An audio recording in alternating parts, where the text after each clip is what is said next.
Hello all, Mark Troyer here on this windy February winter morning. Today I'm here to talk about the end user adoption of LastPass. While implementing LastPass is relatively easy, encouraging users to use a password manager can be more challenging. With this in mind, I would like to tell you about an end user adoption video series that we've been recently developing for organizations implementing LastPass. If you click the See More link above, you will see a link to this video series hosted on YouTube. This consists of 11 one-minute videos that can be shared with your end users before, during, and after your LastPass launch.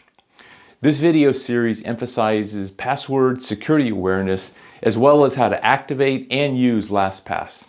Have a look at these videos and let us know if you would like to use them during your LastPass launch. We would be happy to help you integrate this as part of your launch campaign. I look forward to hearing back from you. This is Mark Troyer signing off.